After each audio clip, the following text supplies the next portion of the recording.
Ma copine de l'époque travaillait à Dubaï et du coup, j'ai sollicité la possibilité de travailler de temps en temps à Dubaï. Ma copine, elle vit à Amsterdam, elle fait ses études là-bas. Avoir une relation à distance, c'est pas toujours facile.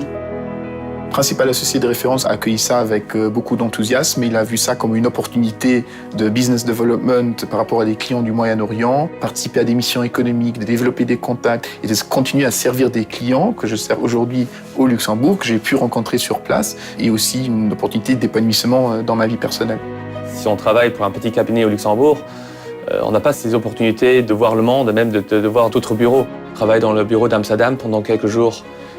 Chaque mois, c'était une très belle occasion d'être un peu plus proche de ma copine. J'étais content que mon partenaire m'a permis de travailler de là-bas. Au bout d'un moment, je me suis retrouvé pratiquement toutes les 5-6 semaines travaillant à partir de Dubaï. En principe, je restais une semaine, parfois un peu plus longtemps. Mes collègues étaient très réceptifs. Ils ont compris que c'était quand même limité. C'était pas toutes les semaines, mais c'était une fois par mois ou 2 fois par mois. Et en plus, avec la technologie d'aujourd'hui, c'était très facile d'être connecté à ses collègues, même si on n'est pas dans le bureau à côté. J'ai pas vraiment mis en place des choses, j'ai simplement essayé d'être toujours disponible. Finalement, en n'étant pas là, on est presque plus présent et on travaille pratiquement plus. Et de cette manière-là, pour les collaborateurs, ça n'a pas vraiment eu d'impact. Il ne faut pas hésiter à parler à son partenaire. En tout cas, dans ma situation, mes partenaires ils ont compris directement que c'est important pour moi.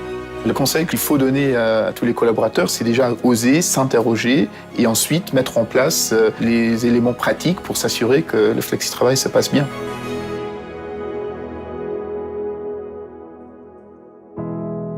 J'étais content que je travaille dans un cabinet comme Alnovry qui a des bureaux dans tout le monde. Du coup, il n'y avait aucune barrière entre mon travail ici et mon travail à Amsterdam.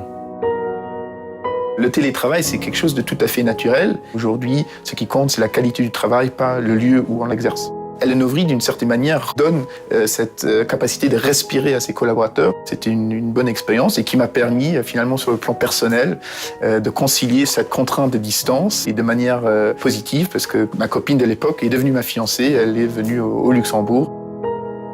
La possibilité de faire du télétravail m'a vraiment motivé parce que ça me donne un certain équilibre entre la vie professionnelle et la vie privée.